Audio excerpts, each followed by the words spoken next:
রাজ্যসভায় প্রার্থী হচ্ছেন সোনিয়া গান্ধী। বুধবার মনোনয়নপত্র জমা দেবেন তিনি। খবর সূত্রে রাজস্থান থেকে রাজ্যসভায় প্রার্থী সোনিয়া গান্ধী।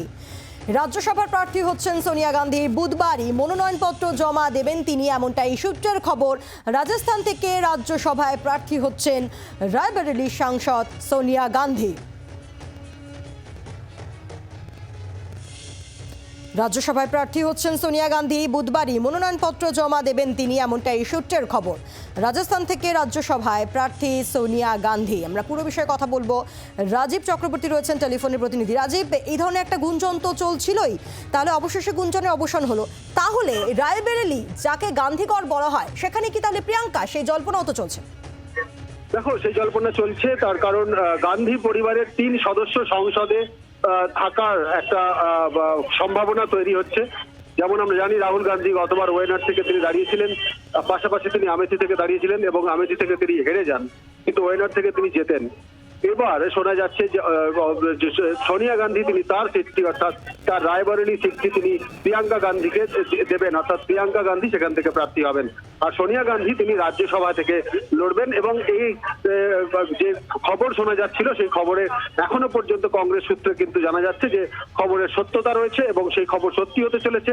আগামীকালই সেই দিন যখন জয়পুরে পৌঁছবেন সোনিয়া গান্ধী এবং তিনি রাজ্যসভার জন্য মনোনয়নপত্র জমা দেবেন। আর সেক্ষেত্রেই কিন্তু একটা বিষয় স্পষ্ট যে কংগ্রেসের শক্ত ঘাঁটি একেবারে দীর্ঘদিন ধরে কংগ্রেসের রায়বরেলি এবং আমেথি সিটটি যদিও স্মৃতি ইরানির কাছে রাহুল গান্ধী হেরে গিয়েছিলেন, কিন্তু রায়বরেলি থেকে এবার কিন্তু প্রার্থী হতে চলেছেন প্রিয়াঙ্কা গান্ধী। অর্থাৎ প্রিয়াঙ্কা গান্ধী রাজনীতিতে এলেও সংসদীয় রাজনীতিতে তিনি কিন্তু প্রবেশ করেননি এবং সংসদে তিনি প্রতিনিধি হননি। এবার কিন্তু তিনি নির্বাচনী লড়াইয়ে নামতে চলেছেন, এমনটাই জানা যাচ্ছে। রাজীব, বাজেট অধিবেশনে কংগ্রেসকে তীব্র আক্রমণ যখন করেছিলেন প্রধানমন্ত্রী, তখন কিন্তু তিনি এই রকম একটি মন্তব্য করেছিলেন যে কংগ্রেস লোকসভায় লড়াই করার আত্মবিশ্বাস হারিয়ে ফেলছে এবং অনেকেই রাজ্যসভার দিকে তাকিয়ে আছে। একদমই। দেখো, কংগ্রেসের ভেতরে ভেতরে আলোচনা চলছে যে রাজ্যসভায় অনেকেই দাঁড়াতে চান এবং যেহেতু তিনি বিজেপির নেতা এবং দেশের প্রধানমন্ত্রী, তার কাছে কিন্তু খবর ছিলই। এবং কংগ্রেসের বহু নেতা দেখবে তারা কংগ্রেস ছেড়ে বিজেপিতে যোগদান করেছেন। যেমন আমরা এর আগে দেখেছি অনেক নেতা জয়েন করছে। সবার ক্ষেত্রেই কিন্তু রাজ্যসভার আসনটি তাদের দাবি ছিল এবং রাজ্যসভার আসনের ক্ষেত্রে ভোটের লড়াইয়ের বালাই থাকে না। সেই জন্যই রাজ্যসভায় সাংসদ হওয়াটা লোভনীয় রাজনৈতিক দলের নেতাদের কাছে।